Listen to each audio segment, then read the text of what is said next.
we can write the heck out of that stuff, can't we, Brad? Oh, yeah. All right, well, Sonia and Brad are in the studio with us. What do you have for us this week, please? Well, September is, how's it exactly worded? National Preparedness Month. Okay. So yeah, like I was getting ready last night. I printed off a ton of stuff from everything from hurricanes to earthquakes to major fires. And as I'm driving up here today, I decided that really doesn't happen all that often. And I started thinking, what really happens in small businesses? How do you get prepared in small businesses? And then I started thinking of our own small business. What happens to us? And what I think that's more important, because everybody talks about the big stuff. Everybody talks about the fires, the shootings. How we even had a group come in and teach us how to do active shooting training, from everything from having, what are those we did for the window breaking hammers. Yeah. Everybody has window breaking hammers now in our So office. we can get out of some of these. It's a second floor. Well, that's better than getting shot.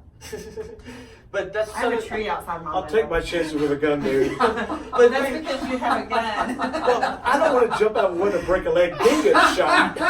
or go out the window as you're getting shot. Well, Exactly. y'all are missing the point. Right Oh, outside yeah. our window, we have a roof. Yeah, So yeah. you can just Oh, walk out to the front. There you Yeah, go. okay. I have a tree outside mine. Yeah. You got a tree, so she's gonna climb that tree. I'd like to see that.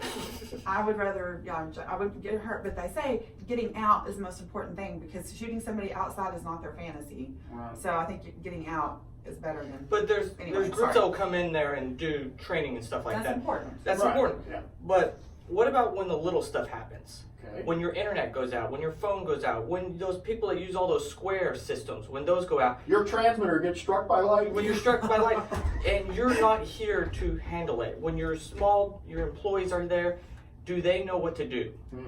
And for us, we've gone through several incidences where our phone systems went down and the people that know what to do with it weren't there in the office. And so myself and Sonia spent hours trying to figure out what to do.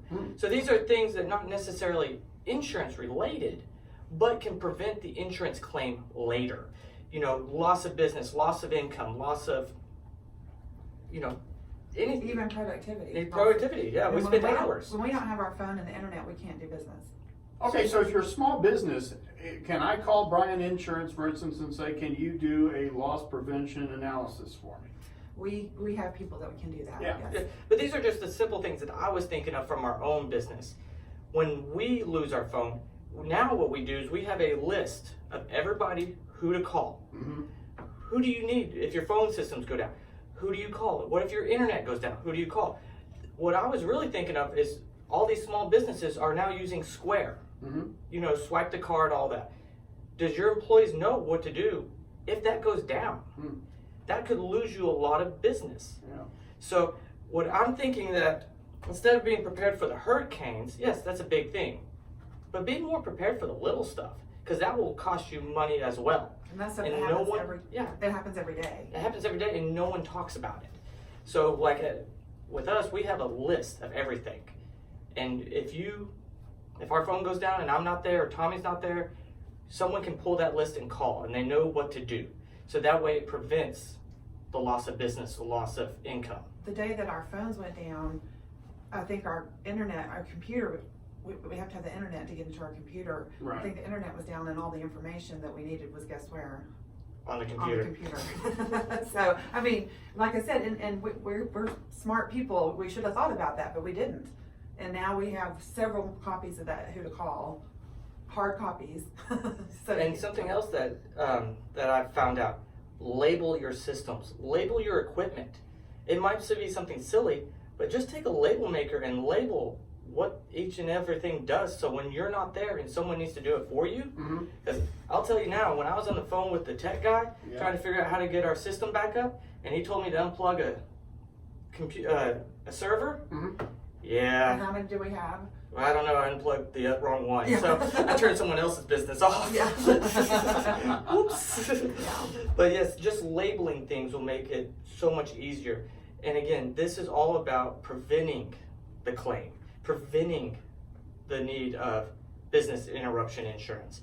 Now, there is insurance out there to protect you after the fact, but it's better just to make sure it doesn't happen in the beginning. So Very good. Yeah, and, you know, prevention is so important, and education is important. Educate your people. Whenever something happens, whether it's small or whether it's big, we were laughing about the active shooter training, but if that really happened, is that when you want your people to make a decision of what to do? Because, you know, but if you talk about it ahead, whether it's a small thing, a big thing, you have a plan. That's why when we were kids and we had to go out and do the safety thing, fire drill or whatever, you know, that's because you want people to know what to do if it happens. And so educate your staff so that they know. You know, one of the things that I've always come across in all the years I've been in business and different things is having all your employees know what everybody else does. Because how many times you've been in a position where something happened and you're like, I have no idea what this guy does. I don't know what's going on. I don't know what you know, and it's hard to, because somebody can get sick. Something can happen where you have to know how to do your job and somebody else's job, and I think a lot of times that kind of falls through the cracks. I agree, and you know, we have a backup, at least one backup for every position, but that sometimes two people are out. I mean, you know, there's viruses or whatever and people are sick, but it is important to cross train and have people that can step in, because bad things do happen, and you don't want to lose your whole business because you didn't plan. And with Tim, he gave me, back in my office, I've got a big long list of all these things, like how to generate logs and different things like that, in case, you know, we had to do that. I mean, we're prepared. The radio won't just go away because nobody knows what's going on. You can always call Solomon too. I can always go, I was gonna say, that's another backup, but at least the whole thing is that each one of us kind of know what the other guys are doing and stuff. Yeah, we just talked about that a little while ago, about too many people are being protective of their information, and that's not the way God designed the world. We're supposed to be sharing and making sure that other people know what's going on. Good stuff. All right, how do we get a hold of you guys? Well, you can, one thing I do want to add, Oh, yeah. I'm going to add a link. We always share the video, you know, on YouTube, and I'll add a link to some information about protecting your small business with more tips and tricks in there. So look for that if you're interested. And the way you get a hold of us. 940-549-2525, or come by, see us at Sierra Bank Building. We're the second floor, or online at brianins.com. There you go. Thank you.